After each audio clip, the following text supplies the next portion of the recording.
নমস্কার বন্ধুরা, আজকে যে আমার ভিডিওটা নিয়ে এসেছি সেন্ট্রাল গভর্নমেন্টের যারা চাকরি করতে চাও, বিএসএফ, সিআরপিএফ, যাই হোক সেন্ট্রাল গভর্নমেন্টের, তোমাদেরকে সেন্ট্রাল কাস্ট সার্টিফিকেট চাই।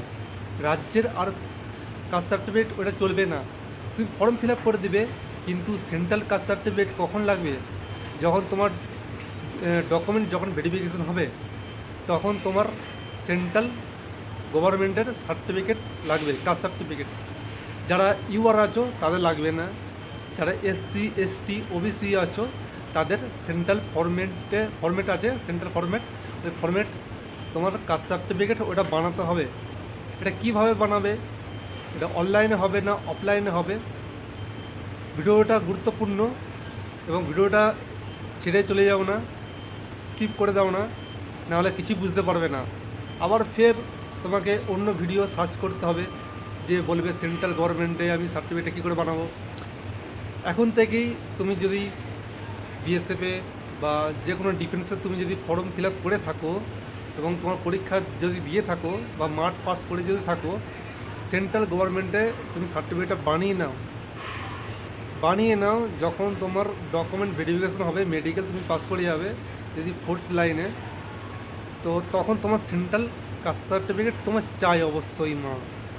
না হলে তোমাকে বলবে 10 থেকে 20 দিন তোমার টাইম দিলাম, তোমাকে এতদিনের ভিতরে সেন্ট্রাল কাস্ট সার্টিফিকেট আমাদের অফিসে জমা করতে হবে।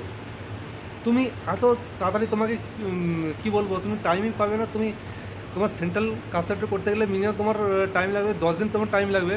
তখন তুমি যদি তোমার টাইম দেয় যে 10 থেকে 20 দিনের ভিতরে আমাকে সার্টিফিকেট বানিয়ে নিয়ে এসে আমাদের অফিসে জমা দিতে হবে, তখন তুমি হতাশ হয়ে যাবে, আমি কোথায় ছুটবো, চারদিকে ইউটিউবে ভিডিও সার্চ করবে। তাই জন্য বন্ধুরা, ভিডিওটা অবশ্যই দেখো, একদম ফুল ওয়াচ করো, যে তারপরে তোমরা বুঝে নাও স্টেপ বাই স্টেপ কীভাবে সার্টিফিকেটটাই বানাবো। চলো বন্ধুরা, ভিডিওটা শুরু করে দিই।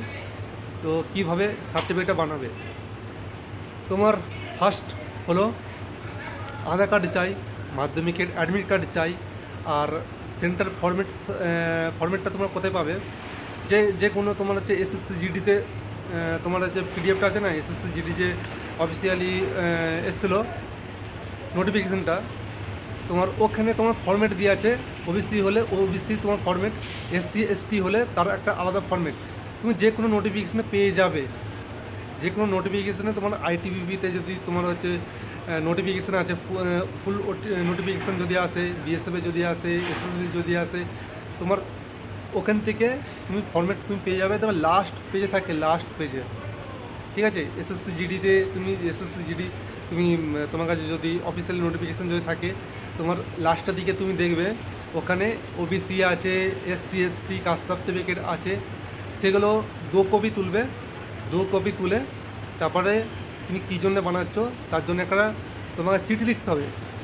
ওই চিঠিটা লিখবে, চিঠি লিখে তোমার সাইন করবে। তারপরে পঞ্চায়েতে ওখানে যে সভাপতি থাকবে তার সাইন করবে।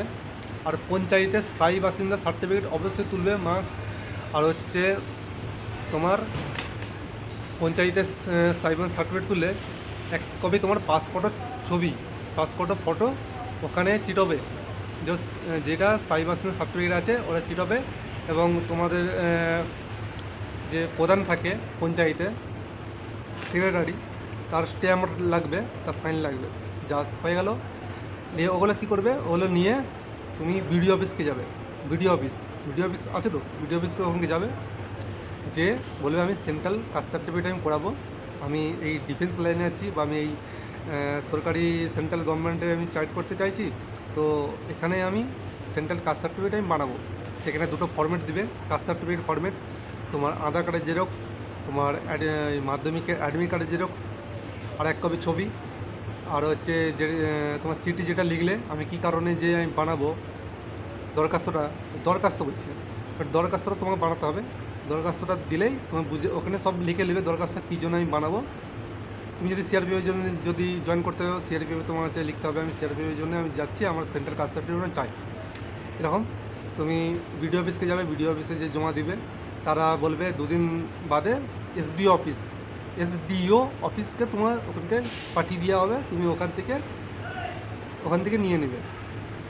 জাস্ট 2 দিন 3 দিন বাদ তোমার হচ্ছে এসডি অফিসে 2 দিন ধরে ঘুরতে হবে যে হয়েছে কি না হয়নি। এটা অফলাইন, অনলাইনে কেউ করতে যাও না, এটা অফলাইনে করবে, খুব ভালো হবে, চোখের সামনে জিনিসটা তুমি দেখতে পাবে। তো তারপর যাবে এসডি অফিসে, যে তারা শুধু যেইটা তুমি এসসি এসটি যে ফর্মেটটা যে দিয়েছো না, তারা শুধু একটা মোহর লাগিয়ে দেবে, আর তোমার হচ্ছে নাম, পিতার নাম, অ্যাড্রেস, ওই ফর্মেটটা শুধু লিখে দেবে আর স্ট্যাম্প মেরে দেবে যে এসডি অফিসে আছে সাব ডিভিশন অফিসার। ঠিক আছে, সব বুঝে নিয়েছো। যদি না বুঝতে পারো কমেন্ট বক্সে অবশ্যই কমেন্ট করো, আমি হেল্প করব। এবং আমার এরকম যদি ভিডিও পেতে চাও আরও, তাহলে কমেন্ট বক্সে কমেন্ট করবে এবং আমাকে সাপোর্ট করো। আজকে এখানে থাক, অনেক বড় হয়ে গেল ভিডিওটা। আমি অন্য লোকের মতন যে ভিডিও আমি বড় করতে পারি না, যে হেই হই করে আমি অত বলতে পারি না। সঠিক লাইন, সঠিক গাইডলাইন আমি এটাই আমার বন্ধুদেরকে আমি দিতে চাই। ঠিক আছে, জয় হিন্দ।